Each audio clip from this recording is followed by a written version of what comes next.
अस्सलाम वालेकुम viewers, welcome to the students platform. PSY 401 lesson है 8 प्रोफेशनल रेगुलेशंस। इसमें दो चीज़ें हासिल करने पर फोकस किया गया। एक तो साइकोलॉजिस्ट की क्वालिटी ऑफ वर्क अच्छी हो, दूसरी साइकोलॉजिस्ट जो सर्विसेज मुहैया कर रहा है वो लोगों के लिए बेनिफिशियल हो। सर्टिफिकेशन, साइकोलॉजिस्ट को उनकी काबिलियत, क्वालिफिकेशन और एक्सपीरियंस की बुनियाद पर सर्टिफिकेट इशू किया जाने लगा। अगर स्पेसिफिक क्राइटेरिया पर एक साइकोलॉजिस्ट पूरा उतरता है तो इसे जो है वो सर्टिफिकेट इशू किया जाएगा। आगे लाइसेंसिंग। लाइसेंसिंग कह रहा है कि ये जो है स्ट्रॉन्गर देन सर्टिफिकेशन, ये सर्टिफिकेशन से स्ट्रॉन्गर एक क्राइटेरिया है। इसमें ट्रेनिंग का दौरानिया बढ़ा दिया गया, 2 साल की ट्रेनिंग की बजाय 5 साल की ट्रेनिंग होनी चाहिए। इसके साथ साथ ये भी देखा जाता कि जिस शख्स को लाइसेंस दिया जा रहा है इसकी जो एक्सपर्टीज़ है वो क्या है, वो किन एरियाज़ में काम कर सकता है और किन एरियाज़ में काम नहीं कर सकता। Summary of typical requirement for licensing. सबसे पहले इसके अंदर एजुकेशन है। एजुकेशन जो है वो मिनिमम PhD होनी चाहिए। एक्सपीरियंस जो है 2 से 5 साल का होना चाहिए, जॉब एक्सपीरियंस। एग्जामिनेशंस के अंदर है इसके अंदर के पहले इसको जो भी जिस चीज़ के अंदर वो काम कर रहा है उसको उसका टेस्ट लिया जाएगा साइकोलॉजिस्ट से, उसके बाद रिकमेंड किया जाएगा कि वो ये काम कर सकता है या नहीं कर सकता। Issue regarding licensing. कुछ लोगों का कहना है कि इस तरह की एविडेंस मौजूद नहीं है कि जिन साइकोलॉजिस्ट को लाइसेंस इशू कर दिया गया है वो वाकई अपने काम में एक्सपर्ट होंगे। American board of professional psychology ABPP, इस बोर्ड ने सर्टिफिकेशन के अमल को ज़्यादा बेहतर बनाया। रिटर्न एग्जाम्स के साथ साथ ओरल एग्जाम भी लेने शुरू कर दिए। ये भी देखना शुरू कर दिया कि क्लिनिकल साइकोलॉजिस्ट के केस हैंडलिंग कैसी है। उन्होंने कंपलसरी कर दिया कि पोस्ट डॉक्टरेट ट्रेनिंग 5 साल की होनी चाहिए। National register.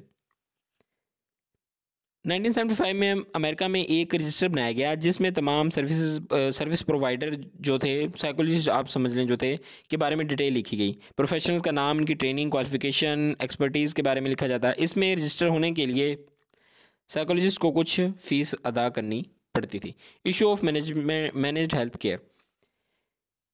80s और 90s में कंपनीज बन गई जो लोगों को अपना मेंबर बनाती और इनकी तमाम केयर का ख्याल रखती। आगे हमारे पास डायग्नोसिस रिलेटेड ग्रुप। वक्त के साथ साथ मुख्तलिफ टेक्नोलॉजीज़ में इजाफा होता गया, इलाज के खर्चे बढ़ने लगे, तो जो हेल्थ केयर इदारे या इंश्योरेंस कंपनी थी उन्होंने मिलकर APA से बातचीत की और ये डिसाइड किया कि जो पेशेंट के मुख्तलिफ डायग्नोसिस के हिसाब से हेल्प मिलेगी। मसलन एक शख्स को डिप्रेशन है और ये देखा जाएगा कि इसका इलाज कितने माह में होगा और इस पर कितनी कॉस्ट आएगी। मसलन एक बंदे के इलाज पर 40,000 खर्च आएगा तो इंश्योरेंस कंपनी इसे वो अदा करेगी। और अब ये हॉस्पिटल और साइकोलॉजिस्ट पर डिपेंड करता है कि वो मरीज़ से कितने चार्ज करता है और वो इस एस्टिमेटेड कॉस्ट से कम या ज़्यादा उससे चार्ज कर सकता था। हेल्थ मेंटेनेंस ऑर्गेनाइजेशन HMOs, इसमें पेशेंट एक तरह का एक सब्सक्राइबर होता है। वो एक फ़िक्स अमाउंट पर हर माह इंश्योरेंस कंपनी को देता रहता था। मसलन वो 5,000 हर माह HMO को देता। अगर इस दौरान इसे कोई मेडिकल मसला होता तो वो उन्हीं इंस्टीट्यूट या हॉस्पिटल्स में जाकर इलाज करवा सकता था जो कि HMO के साथ एसोसिएटेड थे। इसी सूरत में HMO इनकी फ़ीस पे करता था। आगे हमारे पास है प्रेफर्ड प्रोवाइडर ऑर्गेनाइजेशन PPO, एक ऐसा नेटवर्क या पैनल जिसमें आप इलाज के लिए जा सकते हैं। जैसे आजकल हमारे मुल्क में है कि अगर आप नेशनल बैंक में काम करते हैं तो इसके रिलेटेड मखसूस इदारों या हॉस्पिटल्स में जा सकते हैं इलाज करवाने के लिए। या अगर आप VU में काम कर रहे हैं, फ़र्ज़ करें VU, तो VU के रिलेटेड कुछ ऐसे हॉस्पिटल्स होंगे जो उसके साथ एसोसिएट होंगे, तो VU की तरफ से वहाँ से आप अपना मुफ्त इलाज करवा सकते हैं या आप ऑफ पर कुछ परसेंटेज ऑफ पर आप इलाज करा सकते हैं। Evolution of HMO PPOs, impact of managed health care on clinical practice, यानी कि हेल्थ केयर पर इनका इम्पैक्ट क्या होगा। लोगों को कुछ लिमिट्स का सामना करना पड़ता है। एक बंदे का इलाज 10,000 की बजाय 15,000 में होता है, लेकिन डॉक्टर को इंश्योरेंस कंपनी 10,000 पे करेगी, तो डॉक्टर की कोशिश होती है कि वो इलाज को किसी तरह से 15,000 की बजाय 10,000 में मुकम्मल करे। इस वजह से लोगों को डिससेटिस्फैक्शन की फीलिंग महसूस होती है, मतलब लोग डिससेटिस्फाई होते हैं इस चीज़ से। आगे हमारे पास ये हाईलाइटेड पॉइंट, इनको वीडियो पास करके आप लोग रीड आउट कर सकते हैं। ये सारी इसी की डिटेल दी हुई है। ये है prescription privileges for clinical psychologist. Clinical psychologist ने ये कहना शुरू कर दिया कि इन्हें भी मेडिसिन देने का इख्तियार होना चाहिए। ये जो है डिबेट सबसे पहले कैलिफोर्निया में शुरू हुई। यानी कि उन्होंने कहा कि क्लिनिकल साइकोलॉजिस्ट जो हैं वो सिर्फ काउंसलिंग के ज़रिए इलाज कर सकते हैं, वो मेडिसिन नहीं दे सकते। उनके लिए भी ये थ्राइज होना चाहिए कि वो मेडिसिन जो है वो दें।